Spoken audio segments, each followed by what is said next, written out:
Assalamu alaikum. Bonjour à toutes et à tous et bienvenue dans cette vidéo de continu dédiée aux travaux pratiques d'optique géométrique pour tensir la réflexion et la réfraction de la lumière.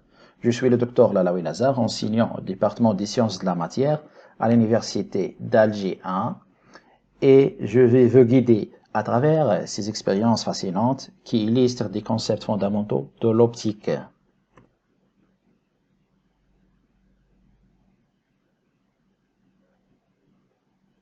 Aujourd'hui, nous allons plonger dans le monde fascinant de l'optique géométrique à travers un type dédié à la réflexion et à la réfraction de la lumière. L'optique géométrique est une branche de la physique qui étudie les trajets des rayons lumineux en modélisant leur comportement lors de leur interaction avec différents milieux. Ce type nous permettra de comprendre comment la lumière change de direction en passant d'un milieu à un autre et comment elle se réfléchit sur des surfaces. Ces concepts sont fondamentaux pour comprendre le fonctionnement des instruments optiques comme les microscopes, les télescopes et bien plus encore.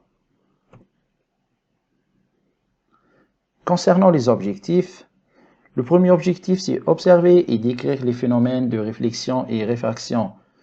Nous allons examiner comment la lumière change de direction lorsqu'elle passe d'un milieu à un autre, ainsi que comment elle se réfléchit sur des surfaces comme les miroirs.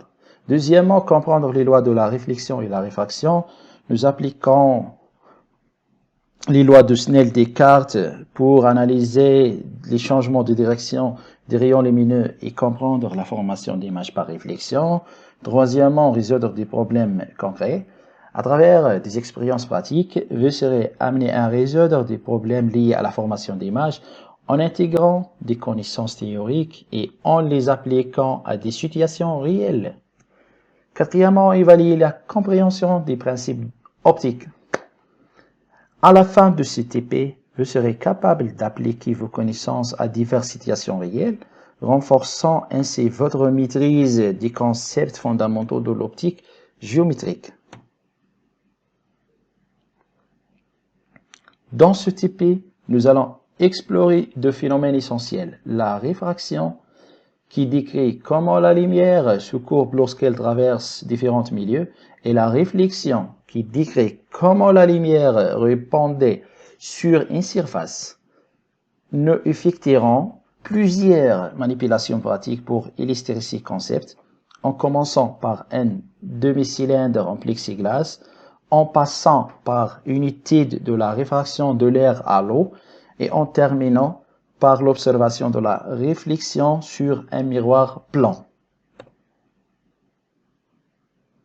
Passons maintenant à un bref rappel théorique.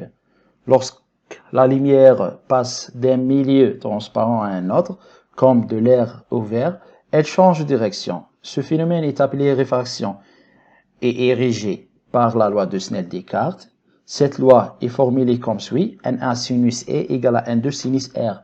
N1 et N2 sont les indices de réfraction des milieux, et I et R sont des angles d'incidence et réfraction respectivement. Parallèlement, lorsqu'un rayon lumineux frappe une surface réfléchissante, il est renvoyé de le même milieu. Ce phénomène est appelé réflexion. La loi de Descartes stipule que l'angle de réflexion est égal à l'angle d'incidence, R égale à I.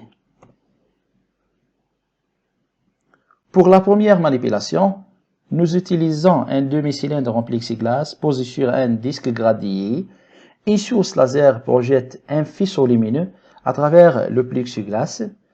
Nous mesurerons les angles d'incidence et de réfraction, puis tracerons un graphe pour vérifier la relation entre sinus E et sinus R. Cela nous permettra de calculer l'indice de réfraction du plexiglas et de déterminer la vitesse de la lumière dans ce matériau. Alors, dans la deuxième manipulation, nous étudions la réfraction de la lumière en passant de l'air à l'eau. À l'aide d'une cuve sous forme d'un triangle rempli d'eau et d'une source lumineuse, c'est un laser, nous allons mesurer les angles pour déterminer l'indice de réfraction de l'eau.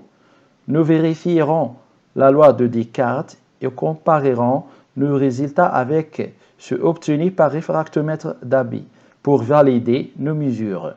De plus, nous appliquerons le principe de la déviation minimale pour affiner la détermination de l'indice de réfraction en trouvant l'angle pour lequel la lumière traverse le milieu avec le plus faible déviation.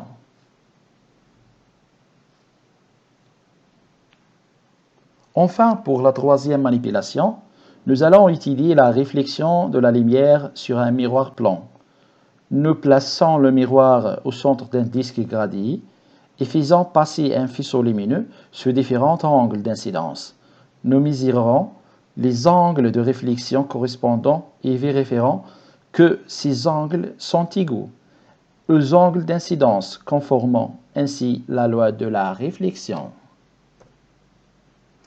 Voilà qui conclut notre exploration de la réfraction et de la réflexion de la lumière à travers ces manipulations pratiques.